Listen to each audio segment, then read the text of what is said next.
Welcome back to Out of the Blue, the podcast, where real people share real stories of resilience, transformation, and the human spirit rising through adversity. I'm your host, Vernon West, joined by my daughter and co host, Jackie West, our social media and marketing manager, a professional musician, and a Reiki healer. Our guest today has spent her life standing in the gap for others. Judy J.J. Jackson Winston is an award-winning author, licensed social worker, and attorney whose work has changed lives both in and out of the courtroom. For nearly 2 decades, she served as client rights officer for the Alcohol, Drug, and Mental Health Services Board, making sure the most vulnerable in her community were heard, protected, and treated with dignity. She is the author of 3 novels and a behavioral health workbook, blending her deep professional expertise with the art of storytelling to raise awareness and spark change. And as someone living with sickle cell disease, JJ has turned her personal journey into a mission, educating and empowering communities to take charge of their health. Today, as a post-decree magistrate, she continues to lead with courage, compassion, and an unshakable belief that behavioral health care is health care too. This is going to be a powerful and inspiring conversation. JJ Winston, welcome to Out of the Blue, the podcast. Thank you, Vernon and Jackie, for having me. And it's just an honor to be here. It is our honor, our distinct pleasure and honor. So, as we always begin our Out of the Blue episodes with at the beginning, as close to the beginning as we get. We don't have to talk about I was born and you have to go back far, but we'll go back to that first event maybe that sparked your life journey. The thing that maybe happened out of the blue that would have been the thing that changed you fundamentally in a sense that your whole world just kind of focused on that point. So let's start with your question. The question is there. It is. What is your answer? Here's the answer, Vernon. Okay. When I was 15, I was in high school, and it was a peer that I went to school with. The two of us had a really bad argument. But previous to this argument, I wanted to be a computer engineer. I'm a little bit older. I'm not as young as I might hopefully look, but we knew when I was a young person that computers, they weren't 100% there yet, but they were coming. So I wanted to, work in that field. And that was my goal. But then I had this argument with this peer that I'm telling you about. And it was a really bad argument. We weren't the best of friends anyway, so we didn't speak for like 4 months.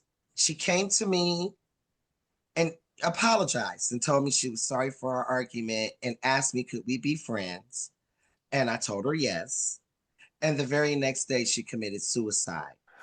Oh, God. And this whole event really, really fundamentally changed me. I no longer wanted to be a computer engineer. I decided I was going to dedicate my life to children and to ensuring that no young people felt like she must have obviously felt to take her own life. And I was just so appalled. Like we had people come in, like the social workers and therapists and counselors, and they explained to us that she had already made this decision. We learned this because she had started giving away all of her items and her belongings and making amends with people she had an issue with. And all of these were signs, but we were young people and we didn't know. And so therefore I decided to dedicate my life to young people and then to just people. And so this whole event changed me. Boy, oh boy. Wow. If that isn't something, man, that's very powerful. But you know what I hear really resonating loud to me is that I think it was like we don't know what out of the blue is. Let's say I think we all kind of know, but just supposing we don't know. What is it? It's something really important because it obviously wanted you to not be a computer programmer. Right. It didn't want you to do that. And Yes. in a big way. Later on, as I started to, my education, my post education after high school, I was given like a test to say what kind of job you would be strongest at given your personal characteristics and attributes. And they said I would have made a horrible computer programmer slash engineer because they said I'm too social. I'm way too outgoing. Well, you got to I'm use I'm that a talent, people right? person. I need Yeah. to be with people. That's what the universe knew ahead of time. They knew it That's right. already. Boy, oh boy, what a calling. That's a calling and a half. That really is loud. Like you did listen though. That's important. I think that's the major lesson to take away for this is you should listen to those events. That's what you did. Clearly, I think you did. You know what? And it's just so profound for me because this person was not like my best friend. Me not speaking to her for 4 months mattered not to me I get that. when it happened. You know what I'm saying? Sure. It was just so profound that she came and apologized, and then she did that the next day. And what I was going to say earlier is what was even more profound for me is that she used a firearm. That's something that young ladies almost never use firearms when they do commit suicide. Really. So to me, that said that this was really final for her. And at 15, you just want to say to yourself, what could possibly be going on in somebody's life that they would determine that they didn't want to be here anymore. And as I started to go through my education, because I do have a bachelor's degree and a master's degree in social work, and I'm a licensed independent social worker with supervisory designation. As I started to go through my education and get into my career, I realized a lot of people have things going on in their life. And you don't know what's going on in somebody's life. You only know what's going on in your life. So Hmm. therefore, what I'm hoping is that when people read my books, that not only do they learn something, but that they also see how important it is to give people forgiveness and also grace, because you don't know when you might need some forgiveness. Right. Right. That's Mhm. such a heavy, heavy, heavy, heavy lesson. That's a wonderful lesson. When she apologized to you, did you hesitate at all to forgive her, or did what kind of thoughts did you have in that moment? No, I didn't hesitate. I just, I was shocked that after all this time, she just out the clear blue, out of the blue, Out of the blue. Yeah. it just came up to me and apologized. That's something. But it's just that, I was just so distraught over this. I really took this really bad. Yeah. And it was because of the reasons that I just told you. It's like, you're looking at yourself, I was 15. She was 15. Like my life, every kid has problems. It's hard being a teenager. And then you find out there's a lot of things that sometimes are happening with young people that we don't know. Right.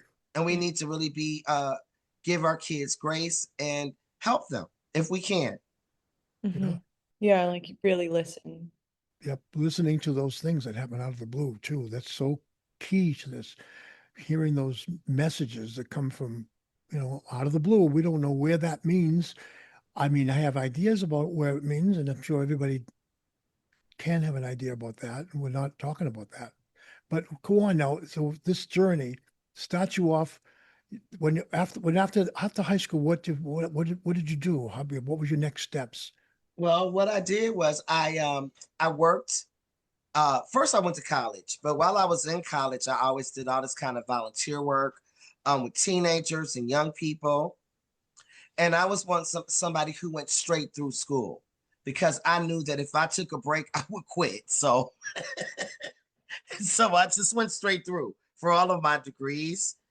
And I just I finished my bachelor's degree. And by the time I was 23, I had my master's degree. And I went to Case Western Reserve University, Mandel School. Then I started working. And so for years, I actually did work with young people, with kids. And what I would do is find them foster homes and adoptive homes. And that was a really rewarding experience. I helped a lot of children.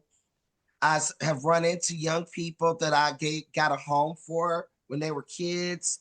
And of course, they're grown now, they're adults.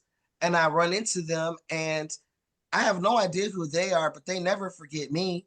And sometimes it really, really does make my day that people have thanked me because, because I found the right home for them. They were successful in their life. what a key part to play in their life. You know, that's huge. And also huge when you don't even know who they are because they look so different now.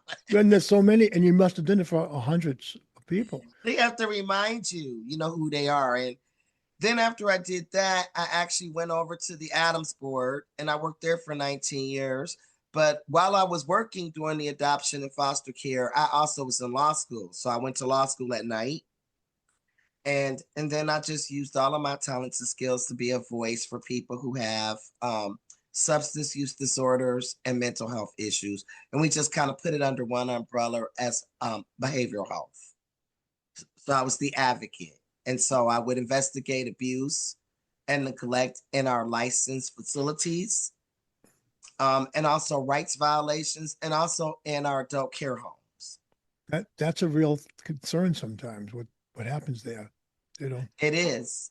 These are independently owned facilities, and basically the people who live there need to be in a position to take care of themselves to the point that they can administer their own their medications. right? But these people, they prepare their meals. Hmm.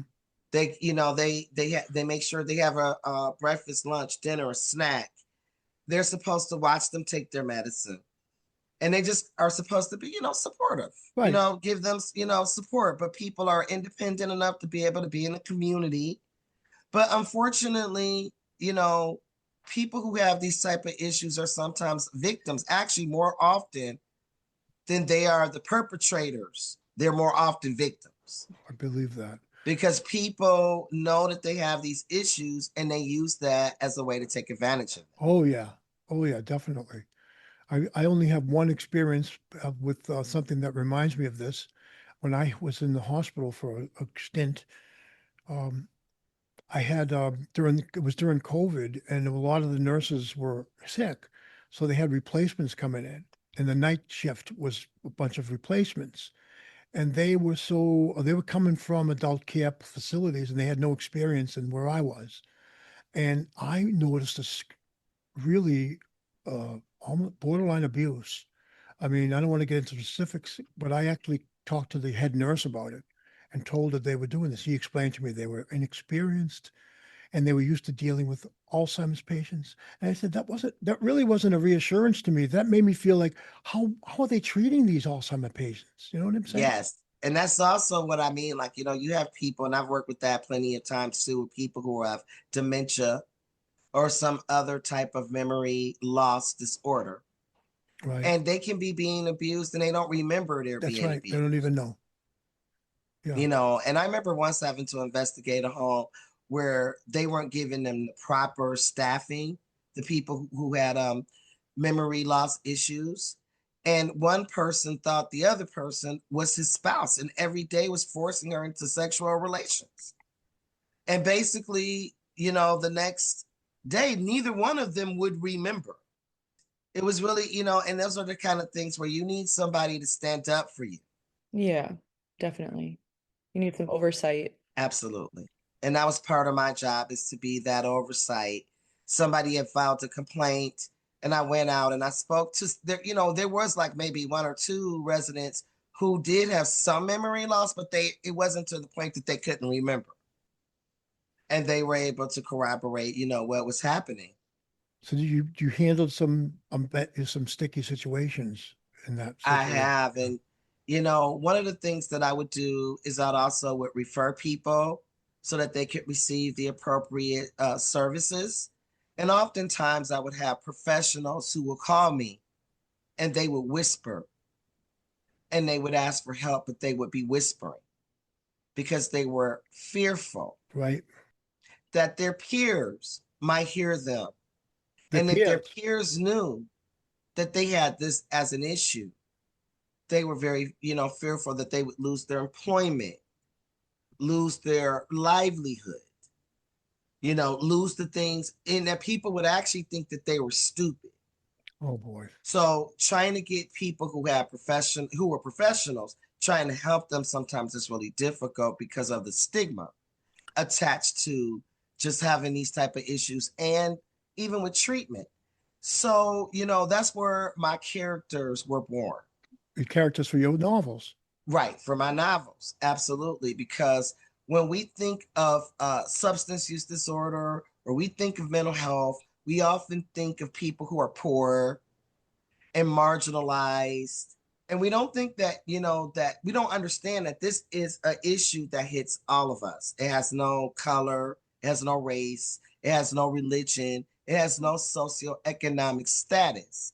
But when you are rich and you have a mental health issue, people just say you're eccentric. Right. Yeah. Right. Right. Right. That's right. Yeah. And we go, "Oh, he's just so eccentric, he's Yeah. just different, and that's okay.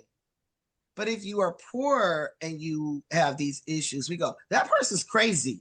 Somebody needs to help them. Yeah. Somebody needs to intervene. And I just wanted to really explore all of those things. So that's how my characters were born. I don't know if I have a fully formed thought, but I think what I've been um, hearing is that it can be really difficult for people at all to speak and be heard. And this is like just an overarching theme in all of humanity. I agree. It Um, is. And, we got to help each other. Stay on top of this, like in my novels, what I really also wanted to explore, and I think this is for everybody, is the issues related to trauma. Trauma, unresolved trauma will show itself as mental health over time. And people don't realize that. We have things that have happened to us, and then there are things that are secrets, family secrets. It's not just your secret.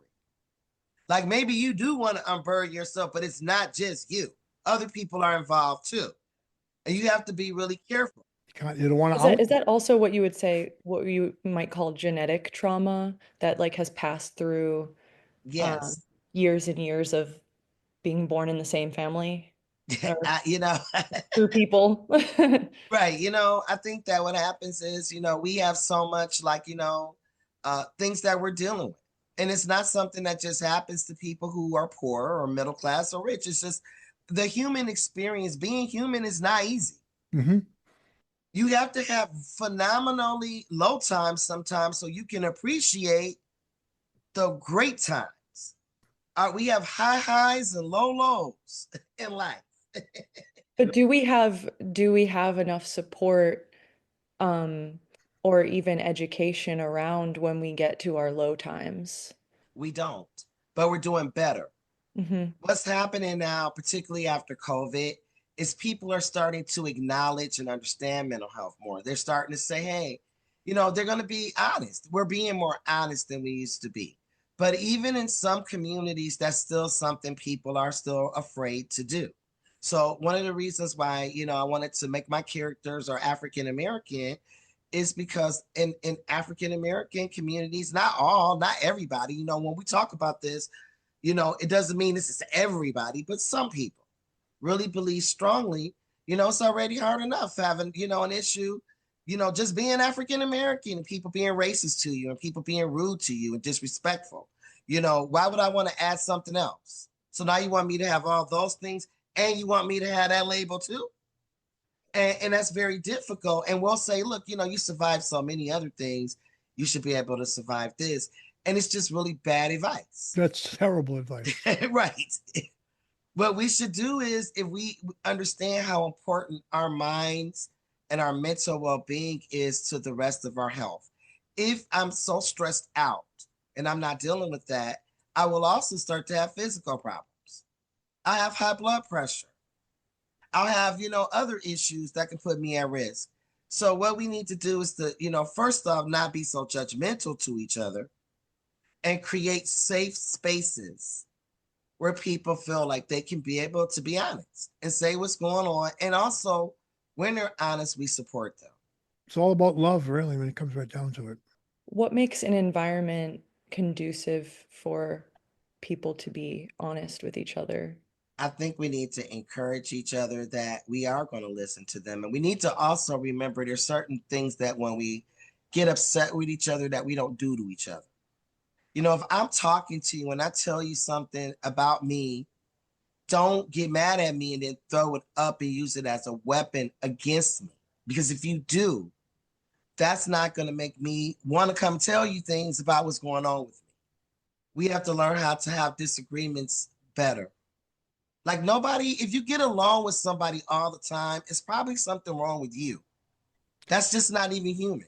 Yeah, that's kind of close. Okay. That would be called what I would call a people pleaser. Right. Right. You know what? There's conflict is not necessarily something that's bad. We have to remember that. Right. Sometimes, out of conflict, we grow. We need that so that we can grow.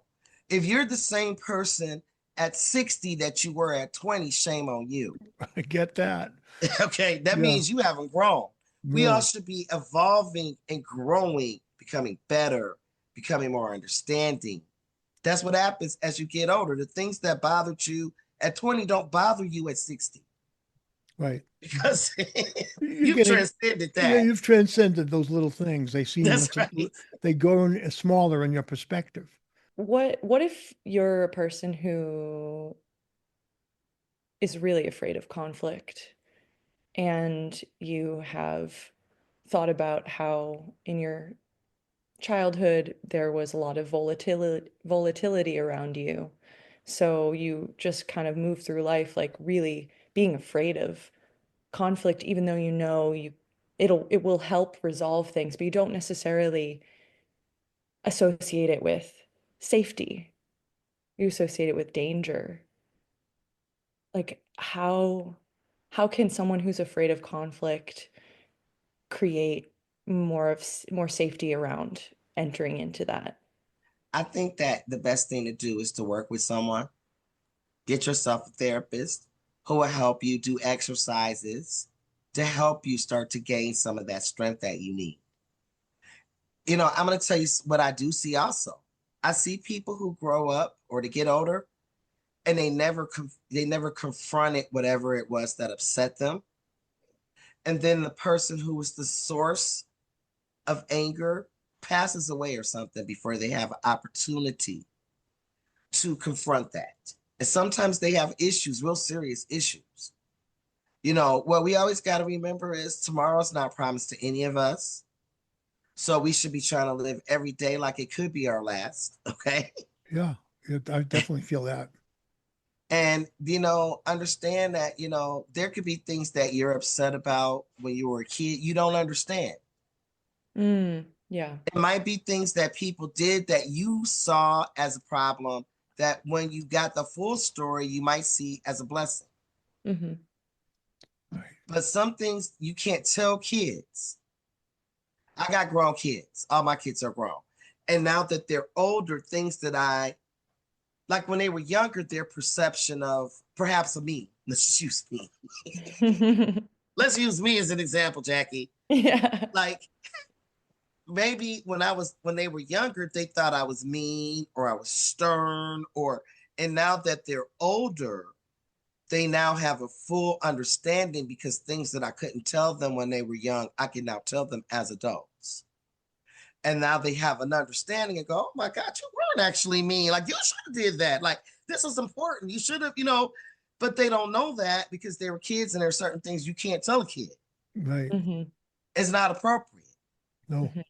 Mm-hmm. I think that's great advice for every parental-children relationship, really, because I definitely myself have learned evolving in our relationships with Jackie and my other children.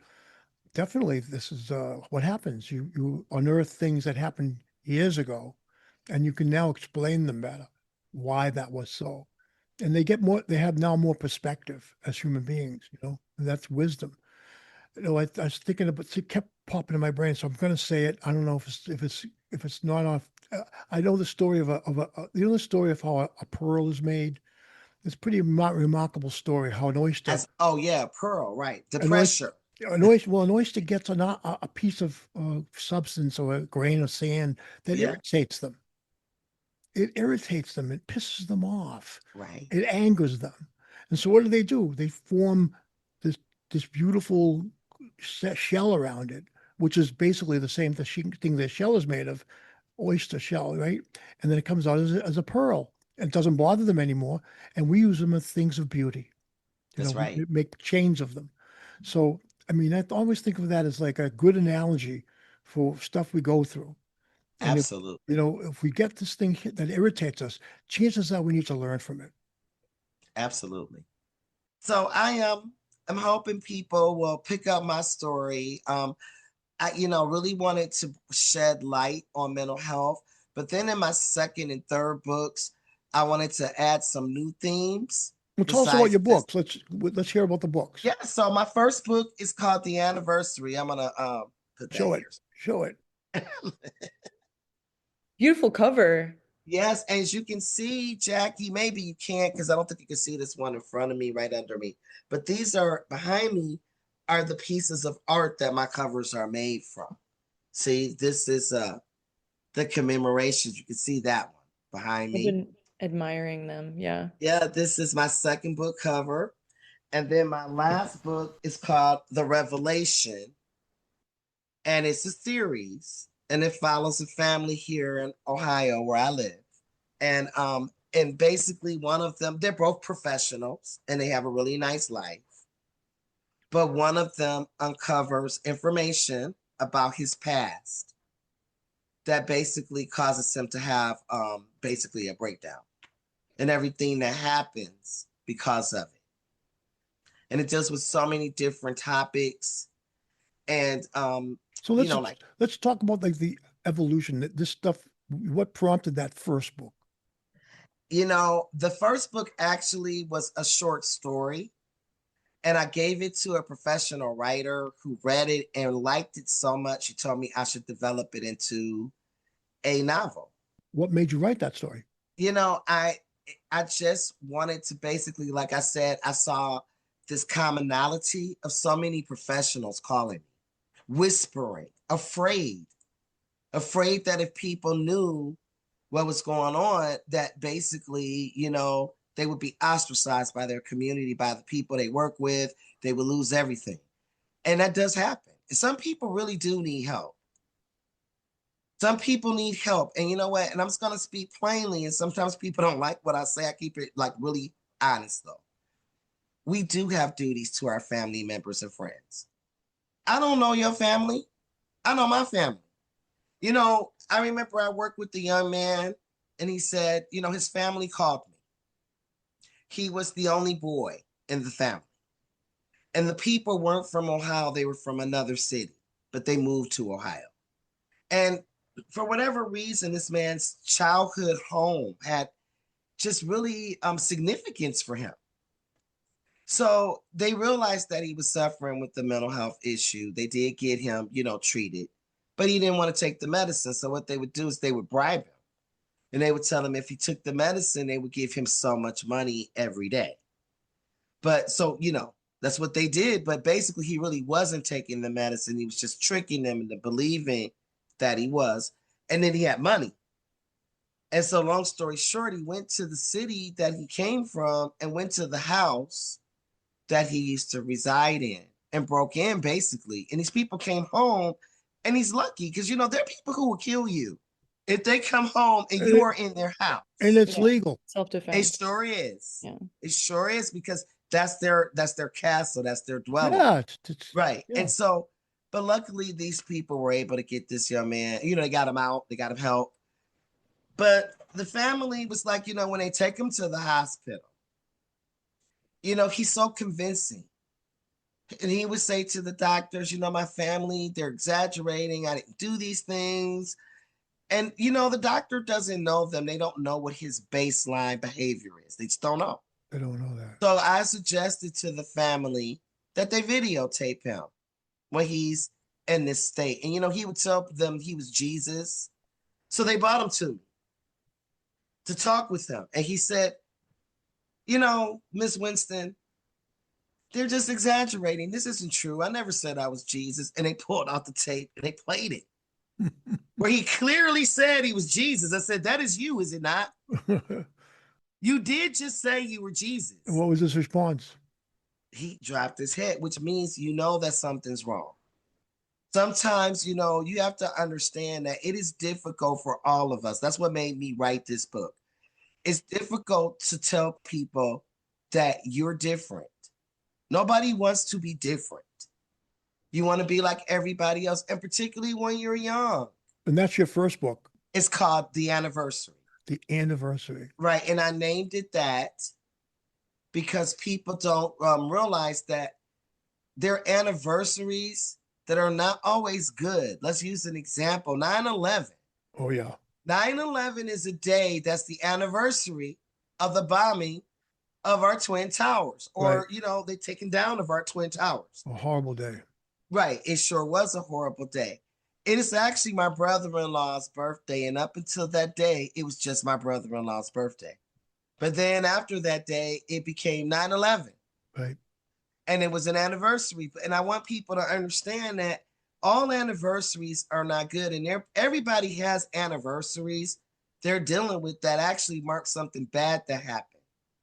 The death of a loved one. There's certain things that have happened that it's just, that day means something to you. It doesn't mean anything to anybody else, Right. but it means something to you, It's a which is powerful another thing. reason. So it's a Right. powerful, maybe it's a catalyst, a powerful mover into your mind and your soul. That's right. And you know what? You don't know if the people around you are experiencing one of those anniversaries. So give people grace. Right. Give them some space. Right. Give them some space. You don't know what's going on with people. They don't just come out and be like, hey, today's an awful day. Did you know that 5 years ago today, this happened? Like, people just don't do that. No. But they may not be in a good mood. They may not be themselves. And I'm just saying that, I just want us to start giving each other grace. Grace. And in my second book, The Revelation, I wanted to introduce some other things besides the mental health. And one of them is sickle cell disease. And I just want people to know that my daughter actually lives with sickle cell disease. When I was 8, my dad passed away from it. I also lost 2 aunts and an uncle to sickle cell disease. And I also have, in addition to my daughter, I have a niece, a great nephew, and a great niece, all living with sickle cell disease. And a lot of people don't know a lot about it.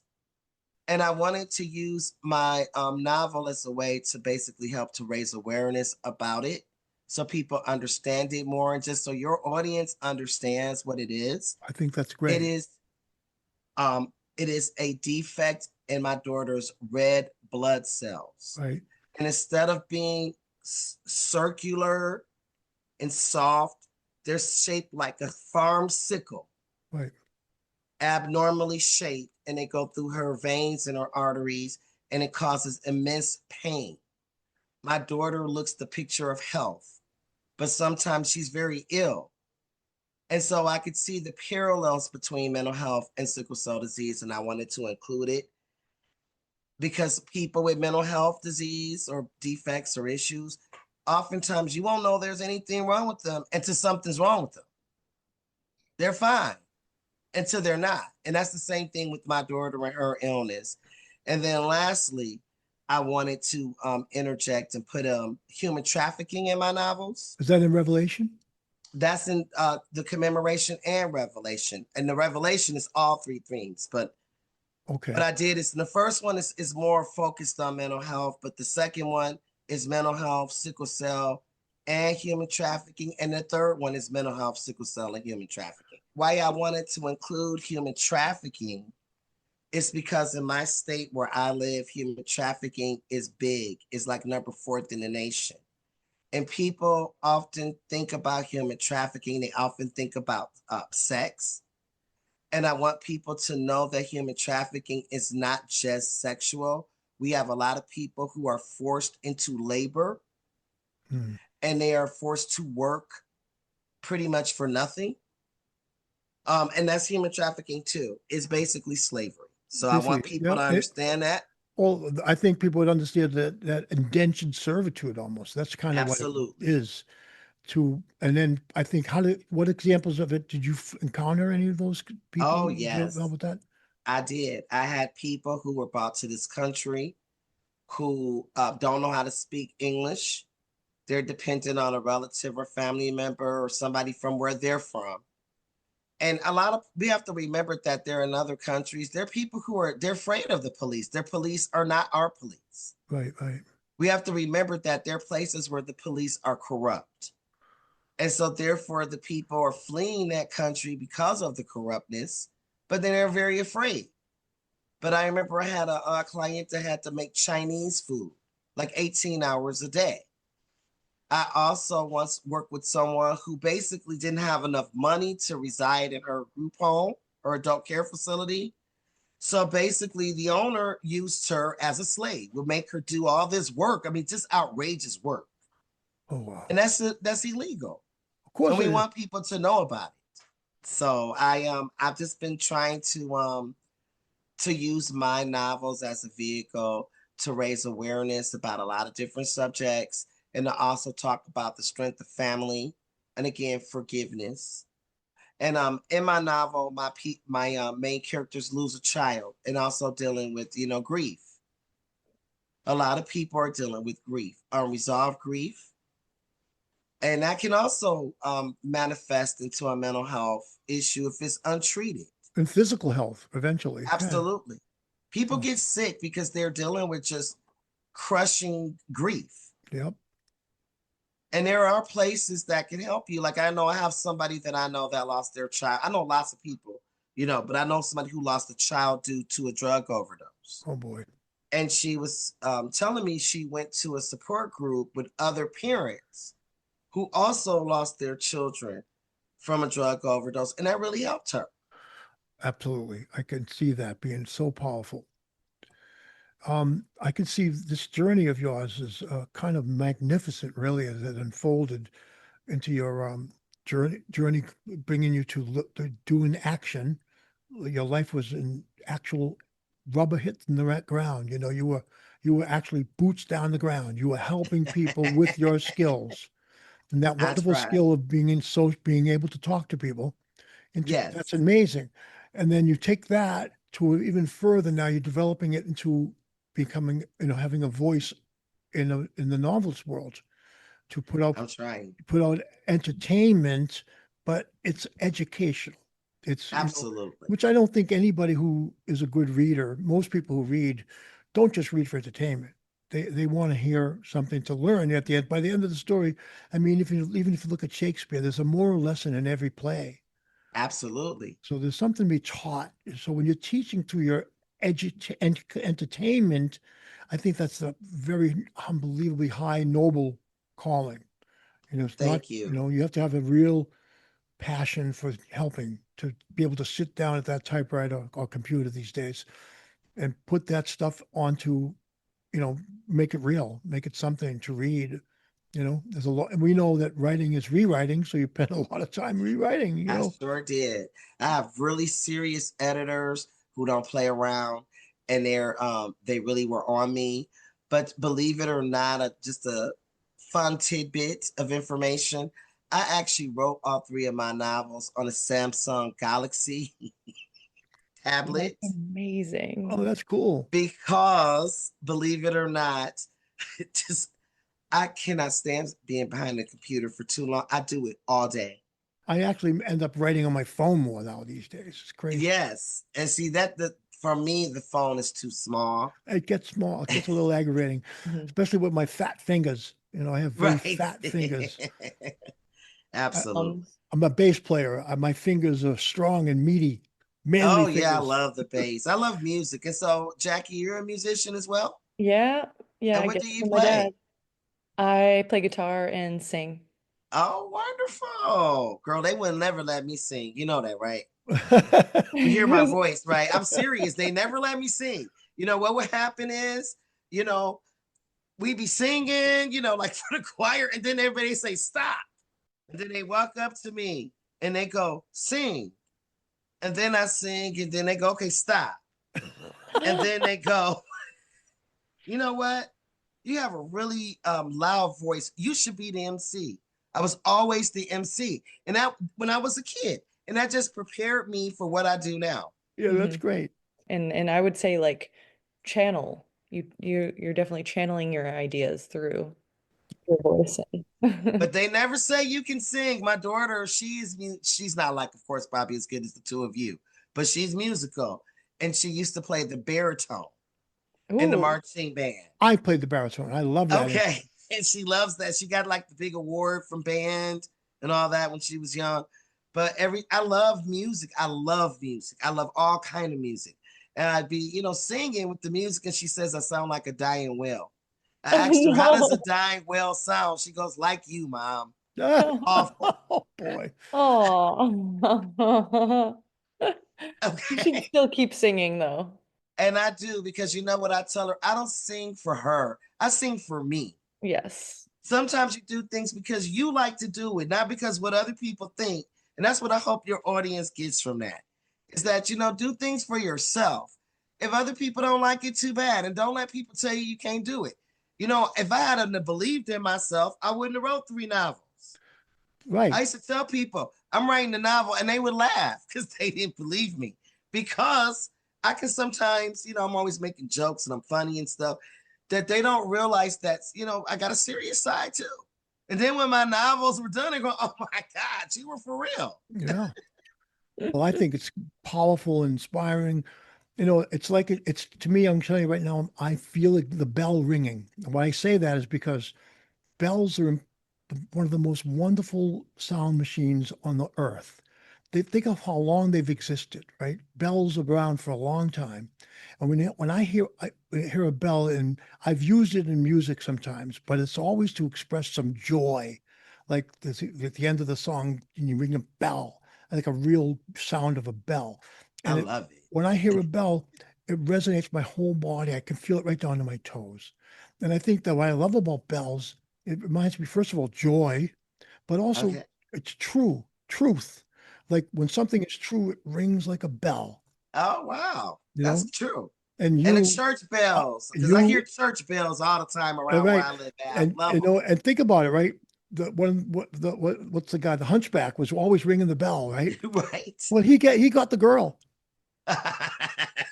In the end, he did. So there's something to that bell.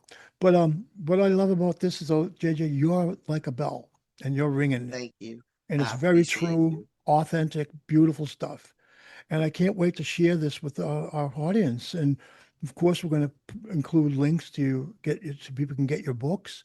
I hope so. We've had a few novelists on, writers before, and I know that for a fact that people have used them for book clubs.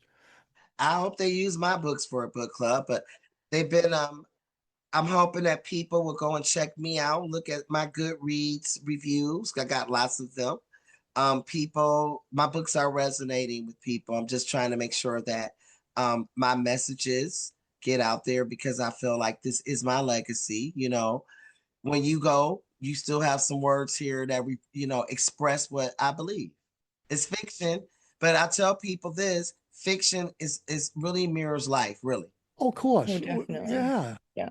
Like parables. You tell real truth with fiction. Absolutely. And we can also, I want people to be educated, but also entertained. Nobody wants to read. I'm gonna tell you, I've taught. Nobody wants to be lectured. People want to, get the information, and also, get a good story too. So that's what I try to do for people. A good story allows people to just be in each other's shoes and see from different perspectives, That's right. you know? That's a good And one. I people love that. say that they always tell me, I get a lot of feedback about my novel. I just do want to say this: it is heavy Yeah. Oh, until it's not. Like, this is what people need to understand. You don't know what people are going through. They don't usually come and share. If you say to somebody, how are you? And they go, let me tell you, my leg hurts, my head hurts, this hurts, that, people run from you. They yeah, go, you know they what? tune right out. They don't want to hear No, it. you know what they go, I asked you how you were out of courtesy. I really didn't want you to tell me all that. No, right. They just want to hear fine, fine, thank you, and you. That's That's pretty much, right. they don't really want the answer to that. We teach our kids, when somebody says, how are you? The appropriate response is fine. You? Right. That's it. I've kind of made such like an experiment out of that question and answer system where I started actually answering it. And what happened, Jackie? How many Tell me. friends did you lose? Yeah, I mean, I think I have bewildered some people by actually answering. Do they listen? Sometimes, yes. Most of And the then other times, what do they do? other times they they look for like a way to continue a more positive type of conversation. And so I kind of turn it into a joke usually, Okay. to save it. Yeah, right. This has been a great podcast with you, definitely today, JJ. I mean, I can honestly say it's one of the best ones we've had, and I really love it. I don't really compare them. I shouldn't say that, but can't help it. Um, it really was invigorating and inspiring, and I feel like a lot of that bell ringing. I really feel the bells now, really loud and clear. Thank you so much, Verna. It was a pleasure and an honor to be on your show. And Jackie, it was wonderful meeting you. Great. Thank you Thank, guys for having me. thank you so much for joining us, JJ. And I'm going to get your book. So You know what? You just go to my website, and I'm just going to say that so your people will know. They can just go to www.novelistjjwinston.com. Everything for me is Novelist JJ Winston. I'm on Facebook, Instagram, pretty much all the different social medias. Am I good at it? No, because I'm old. But It is. who cares? Yeah. Now that we've got some people listening, go to those places. Look up novelist JJ Winston. There'll be a link at the end of the episode, but now from hearing it verbally. So go ahead, if you're in your car, write it down while you're driving. No, don't do that. But I'm sure you can download the episode and hear it back later.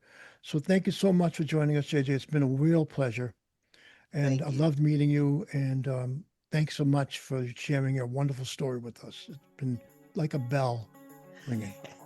Thank you.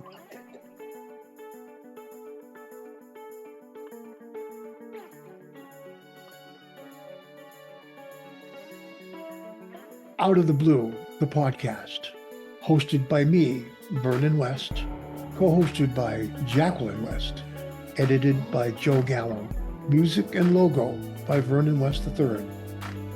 Have an Out of the Blue story of your own you'd like to share? Reach us at info@outoftheblue-thepodcast.org. Subscribe to Out of the Blue on Apple Podcasts, Spotify, or wherever you get your podcasts, and on our website, outoftheblue-thepodcast.org. You can also check us out on Patreon for exclusive content.